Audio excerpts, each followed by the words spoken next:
Hey guys, Certified Dork here, and in this video I want to talk about some games I picked up over the past couple months. So again, kind of slow. I haven't really picked up a whole ton of games. I have picked up a couple digital games, but I haven't really picked up many physical games. So yeah, but this is what I've picked up over the past few months or so. Um, pretty much I picked up for the months after I did my previous sort of pickups video, which happened to also be an update video. So, but anyways, so this is what I picked up, and let's get right into it.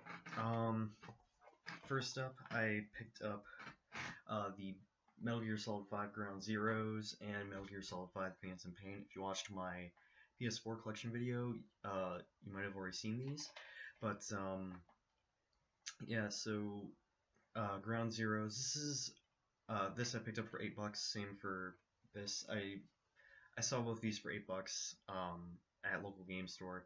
Had to pick both of them up because I don't know, a really nice deal.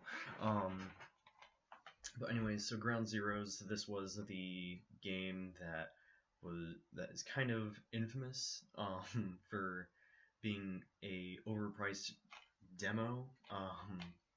And there were like tons of stories of people beating this game in like less than like in like 6 minutes. I think I've heard. But yeah, it's a great little game. But I feel like if I paid $40 for this, I would feel ripped the fuck off. But this is a great little sort of demo to kind of give an idea of what the mechanics are of the Phantom Pain, to kind of give an idea of what the Phantom Pain will be like in terms of gameplay. But this shouldn't have been released at $40. This should have been released at like 20 at least, or $10. So yeah, or sorry, $10 at least, $20 at most. So yeah, great little game. Game complete and whatnot. So yeah. And then the Phantom Pain, I have played this on PS3 already. Got like halfway through on the PS3 version. This is an awesome game. This was one of my favorite games of 2015. In terms of gameplay, this is the best one out of the Metal Gear games. In terms of overall game, though, I'd still say MGS4 is my personal favorite. But this is still a really good game. The story is really garbage. You don't really need to play other Metal Gear games to understand the story of this game. The missions are super repetitive, but the gameplay is awesome, and the freedom of just this game's just the amount of freedom you have to approach any mission in this game is crazy. I love the amount of freedom you have in this game. This is just a great game.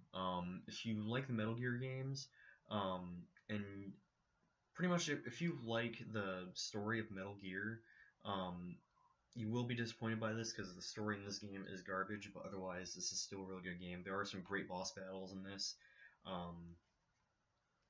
namely the battle with Quiet and the battle with Sahelanthropus, which is the sort of Metal Gear of this game.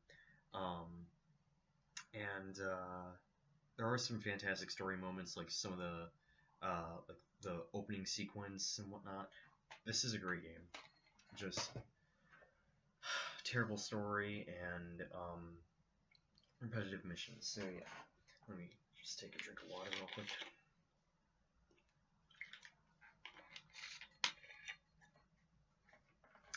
Okay, this I picked up with the two Metal Gear games. This is a game I already own, but I don't own this version of it.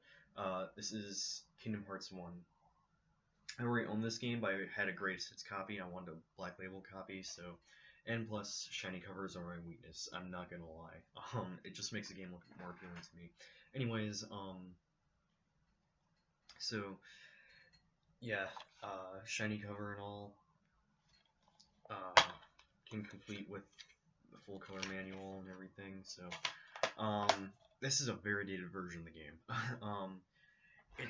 It's a great game, don't get me wrong, but what makes this version so dated is the controls. This game has god-awful controls, honestly, compared to the later games. So, yeah, but yeah, if you don't own like a PS3 or a PS4, if you prefer to play like the original versions of games and whatnot, this is still a great game.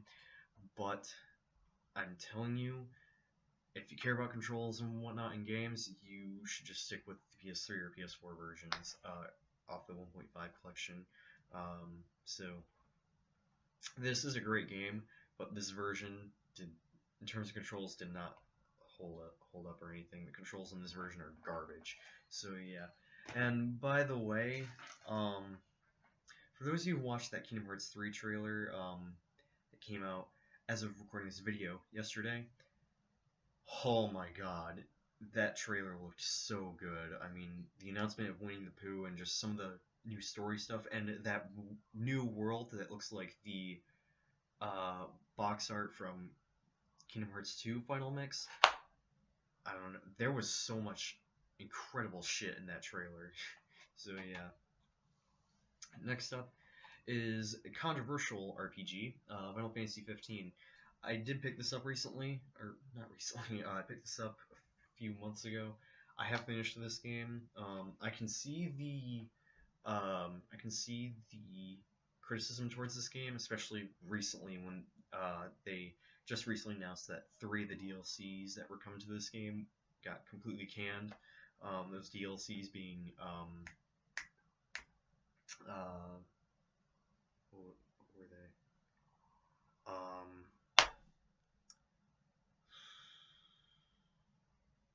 Oh yeah, episode Noctis, episode Lunafreya, and episode Aranea. All those got canned. Episode Arden is coming to this game though. That's still in development, but as for the other 3 episodes, they're not coming to this game unfortunately. So this is a great game in my opinion. I still loved this game, despite it not feeling like a complete game and whatnot. This is still a really good game in my opinion. I thought the combat was a lot of fun. The music is fantastic. I saw a post earlier today that was saying that the voice acting in this game is mediocre. I disagree with that. This game actually has some really freaking good voice acting. Uh, okay, maybe with the exception of Cindy to some degree, but otherwise, I thought this game was really well. I thought the characters in this game were really well voiced. This was just a really awesome game.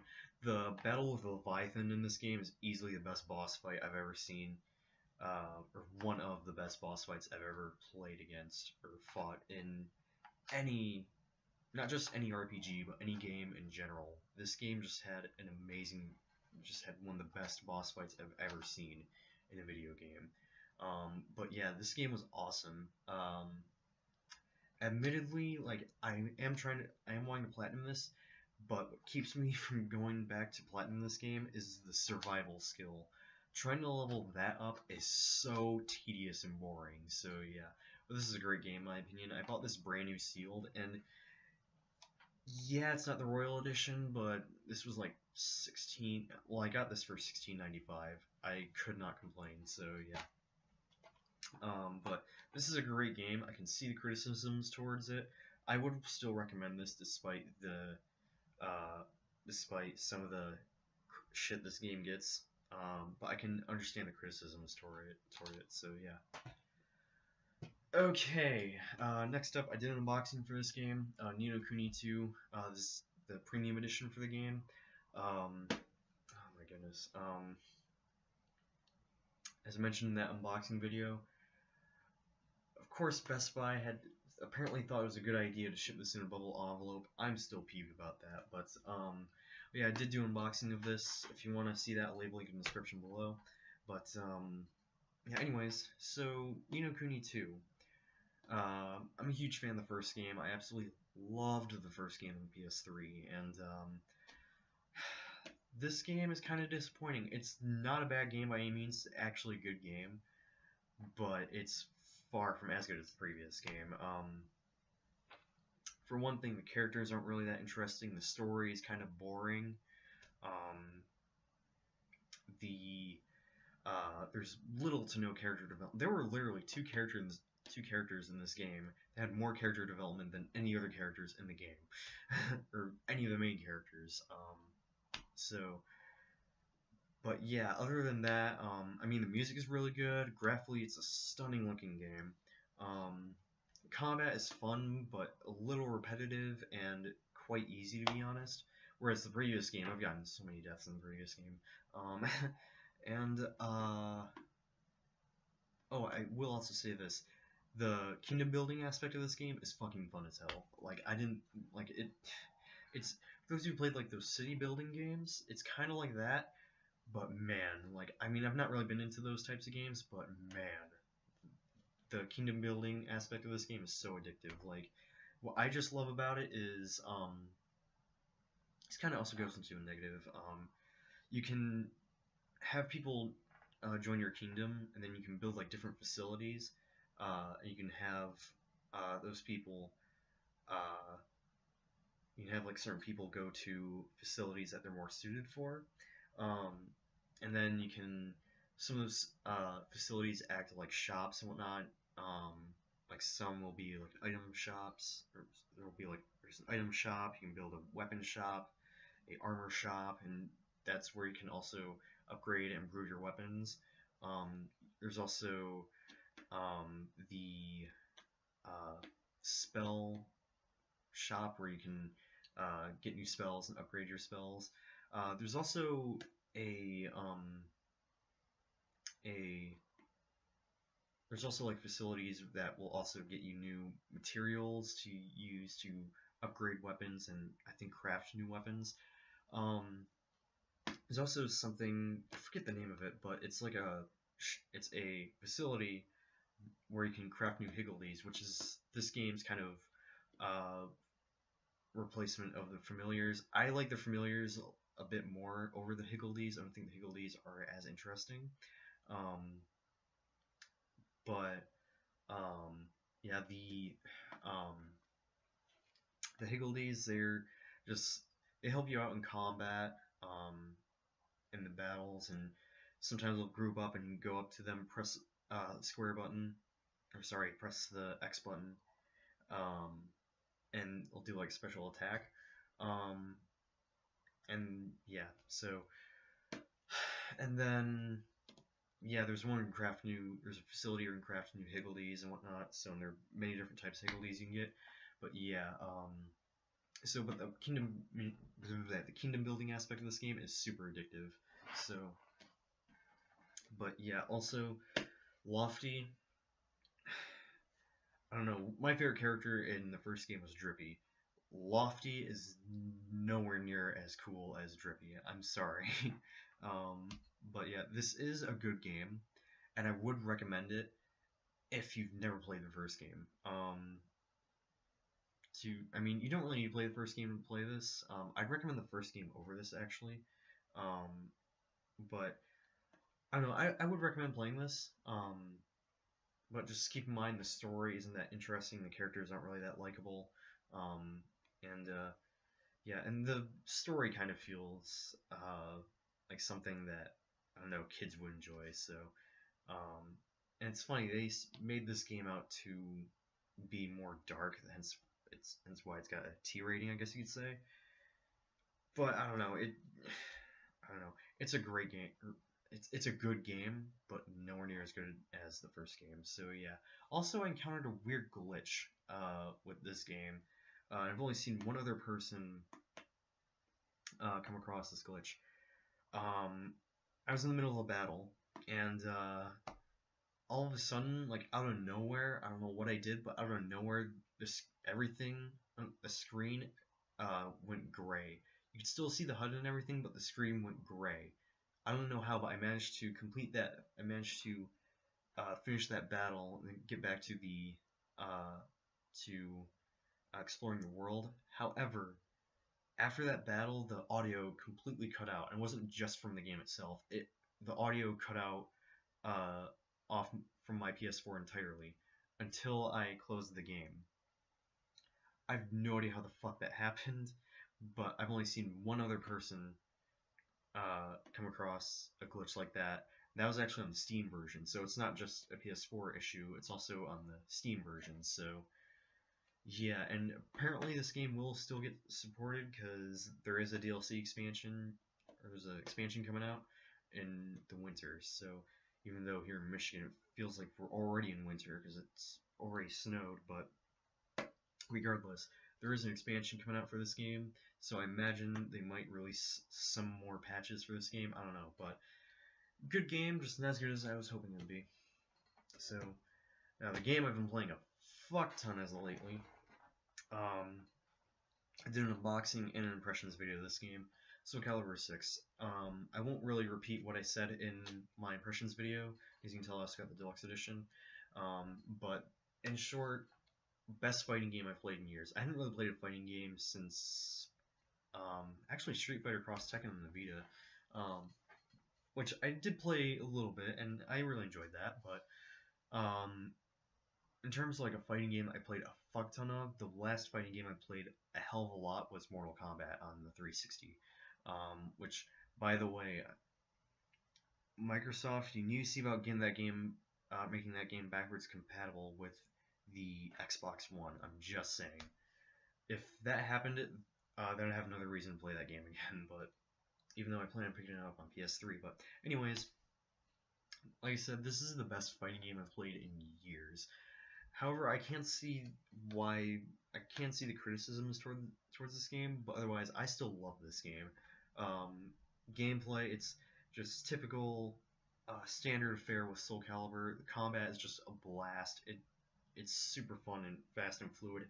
Gorgeous looking game as well. It runs on Unreal Engine, which same engine the new Tekken game ran on. Still need to get Tekken 7.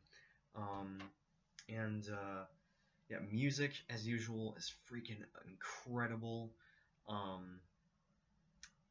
However, as I mentioned, I think I mentioned this in my impressions video.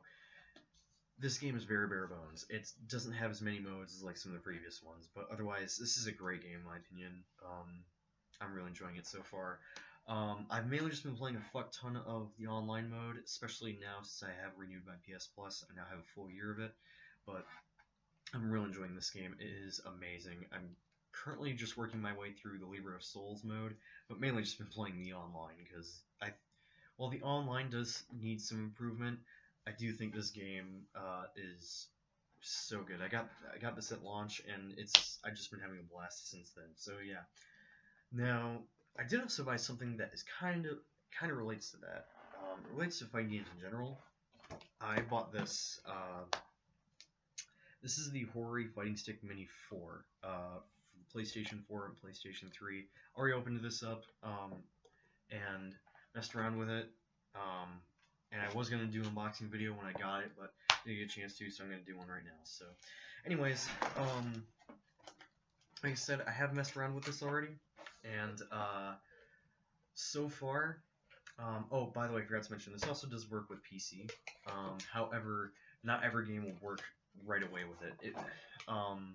It works from the get-go with games like Guilty Gear Xrd Rev 2 and Skullgirls Second Encore works with those just fine.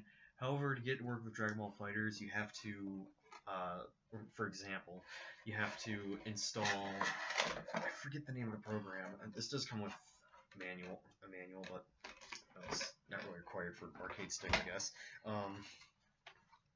But for Dragon Ball FighterZ, you need to install a program that kind of updates the stick, so then it'll work with it through X input.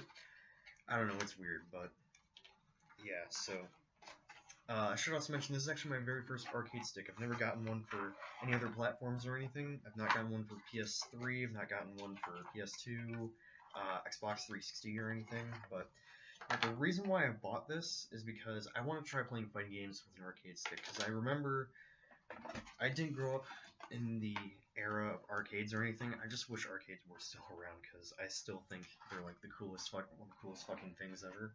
But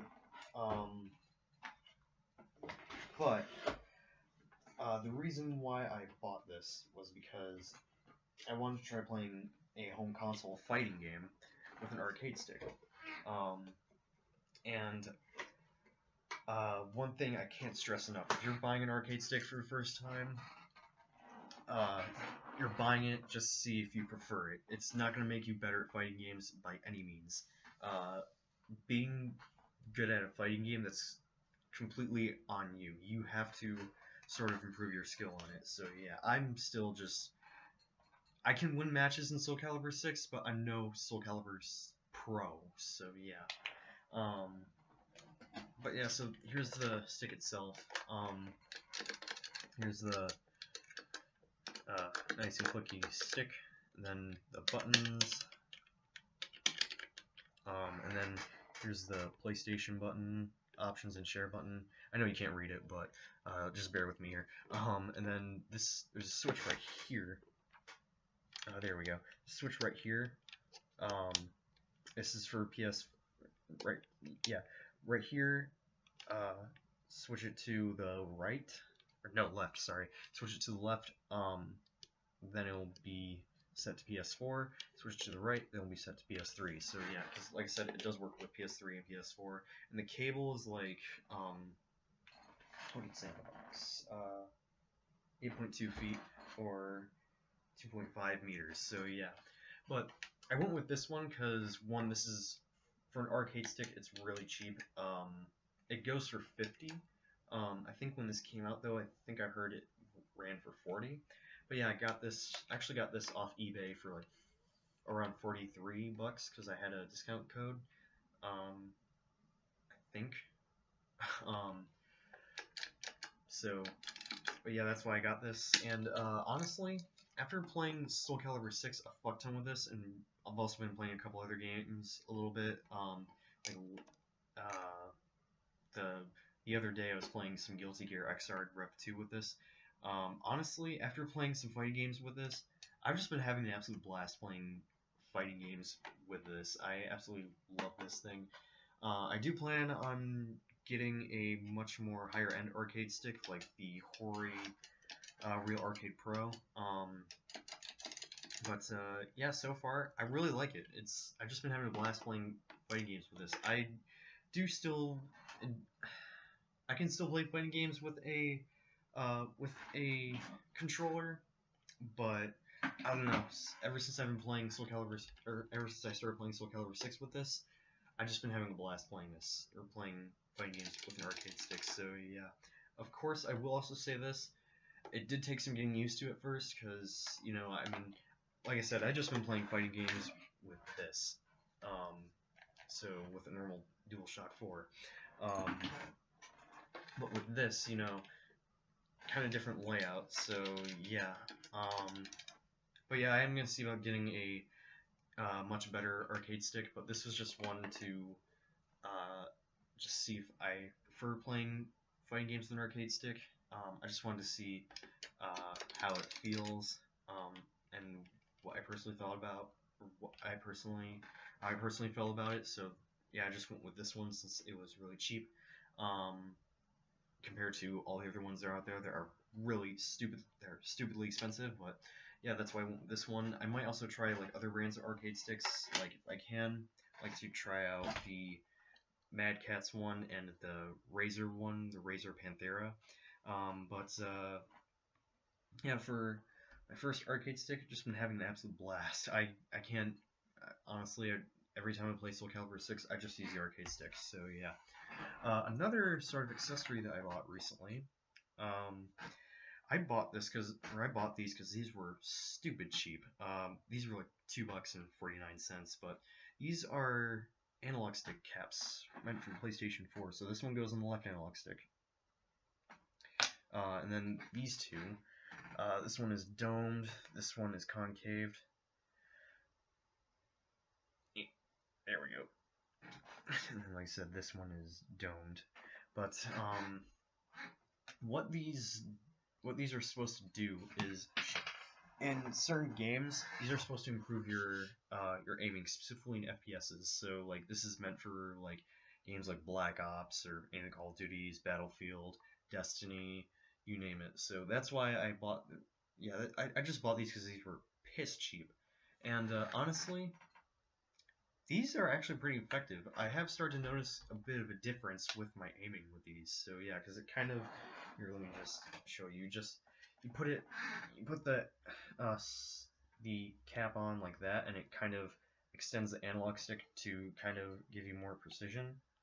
So yeah, but honestly, since I've been playing some FPSs with these, I just been my aiming's just I've just noticed my aiming has been getting better, or has gotten better with these. So yeah, I do actually really enjoy these. So I will also try out the Control Freaks that they have. So, but yeah, for what they are, actually they work pretty well. So yeah, if you're wondering what brand these are I think the brand is called PowerA. So yeah, again, I got them for like piss cheap. They're like $2.49. I got them at Meijer. So yeah. Anyways, now moving on to, I got two more physical games. I'm gonna quickly go through or mention some digital games. So yeah, I got these same day. Ordered these. Actually, ordered these. I ordered one of them one day, and then the day after I ordered the other one. But I got Shin Megami Tensei Nocturne on the PS2, and Shin Megami Tensei Persona 3 FES for the PS2 as well. I have played Persona 3 FES a little bit actually, because I borrowed a copy of this, but I didn't play it all too much. The reason being is because when I started borrowing this at the time, I'd gotten off playing Trails of Cold Steel on the Vita, Persona 4 Golden on the Vita, and Trails of Cold Steel 2 on the Vita. All three of those are stupid long RPGs. They're like 70 to 80 plus hour long RPGs. This is supposed to be, well, according to the back, the original game is 70 plus hours, and then the answer portion of this game, which is a new chapter that was introduced in this version of the game, is 30 plus hours. So altogether, it's supposed to be like I'm guessing either like a 90 to 80 or 80, 90 to 100 plus hour long RPG.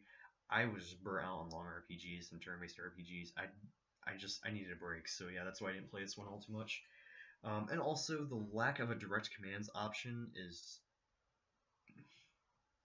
kind of aggravating. So, but I will get to this. I just want to finish Ni no Kuni 2 right now. So I know, kind of weird that I want to finish a game that I don't enjoy as much as the first game, but I don't know. I just want to see the end of the game. I don't see myself playing it a whole lot after. I don't really see myself playing through the game again after.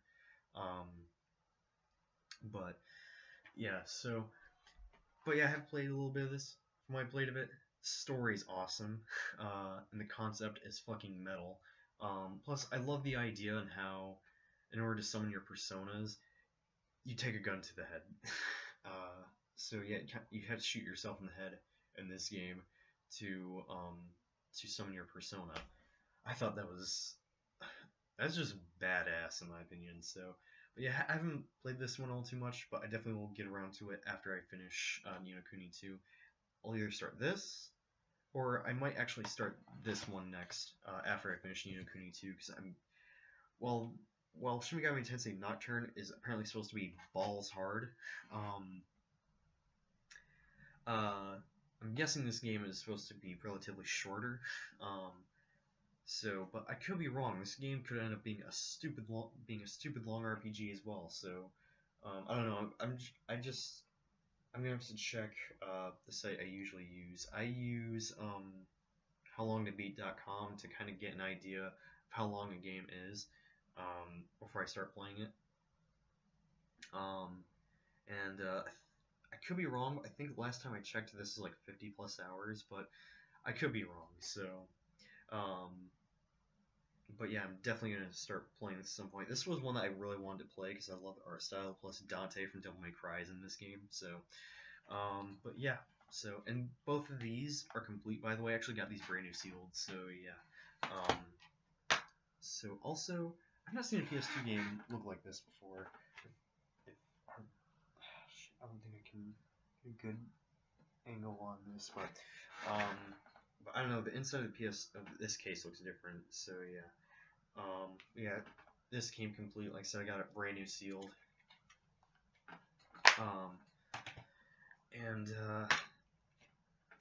then yeah, this is also complete.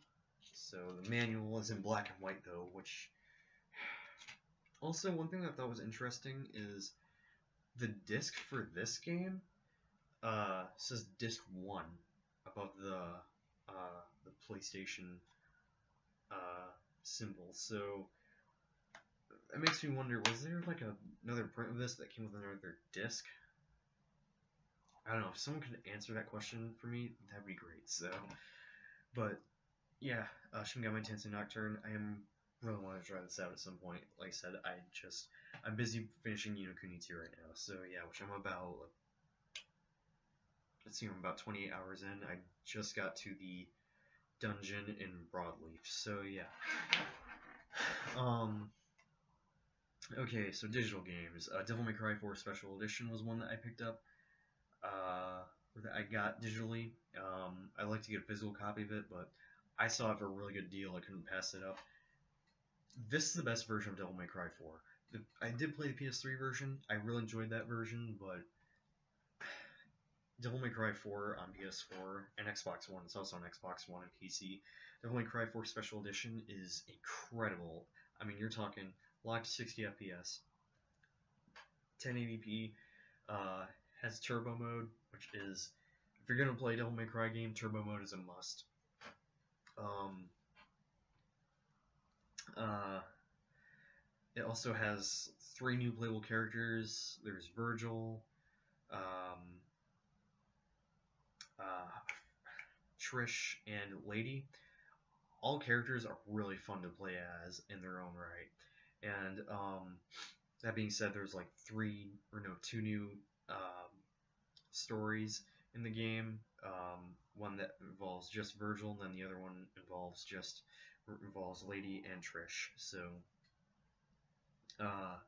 Lady, you play as Lady for the Nero sections, and then you play as Trish for the Dante sections. So, but yeah, awesome, awesome version of the game. Best way to play Devil May Cry 4. Um, and then I also picked up Slender the Arrival. Yes, I know it's the Slender game, but I I didn't really see the game go on sale for that often. But yeah, Slender the Arrival on PS4. I beat that game one sitting. I was actually surprised by how good that game was. Is it the best horror game I played? No, but it's really good in my opinion. I mean, like I said, I finished it in one sitting. So dark as hell. Um, the story for what it is actually pretty interesting. I mean, they actually got the people who did the Marble Hornets project. Uh, they worked with the game's developer worked with them to make the story for the game. Um, Music is very eerie. Yes, there's music in this game. The music is actually really eerie. Um, Sound design. One thing that I've started to really appreciate when it comes to horror games is sound design. If a game has brilliant sound design, that is a huge plus for me. So yeah, like for example, honestly one of the best horror games I've played this generation, White Day, which is a remake of a Korean horror game of the same name. Some people prefer the original. I haven't played the original, but I'm a purist for the original. But I've not played the original. But this version of the game is incredible. The remake of White Day is incredible, and it has some of not the best sound design I've ever heard in a horror game. Period. So yeah, but yeah. Anyways, Slender the Arrival has some incredible sound design. Fucking terrifying as hell. So like, I actually first time I started playing it with my headphones on, and I was just like, no, I can't deal with this. So I took off the headphones. Even without headphones, the game was still that game still gave me goosebumps. So it's actually a really good game. I really enjoyed it. Another game I also really enjoyed was Claire. That's another game I got. I got it on a really good sale. It was like $3.74. And it's one of those cross-buy games, so buy the PS4 version, you get the Vita version for free. So um, I I ended up platinuming that game on PS4. I am gonna platinum it on PS3, but in short, the game is amazing. I actually owned it on Steam for a while. I still do, actually, but yeah, I have the game on Steam. I didn't really play it all too much because I don't really play games on PC all too much. Um, but yeah, I bought it on PS4 since it was so cheap, and the game's fantastic. I absolutely loved it. Incredible soundtrack, really good story, um, great graphics. Actually, it's one of those pixelated horror games. Actually, um, gameplay's fantastic. It's just a really good game, actually. I feel like backtracking, this game has it. So yeah, but it's a really good game. I was really surprised by how much I enjoyed it. So yeah, and it's a really short game. You can beat it in like a couple hours. So um, but yeah, highly recommend it. It's a really good game. You can get it on Steam. It's on PS4 Vita. I don't know what else is on though.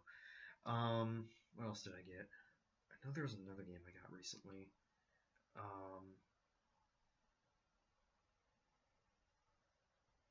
Fuck, I can't remember. But yeah, so but there you have it. That is my my some games I picked up over the past couple months. I couldn't think for a second there. But yeah, those are some games I picked up for the past couple months. Let me know in the comment section below what games you guys picked up, and yeah, thank you guys so much for watching. I'll see you in the next video. I'm Certified Dork signing off, and as always, peace out, friends.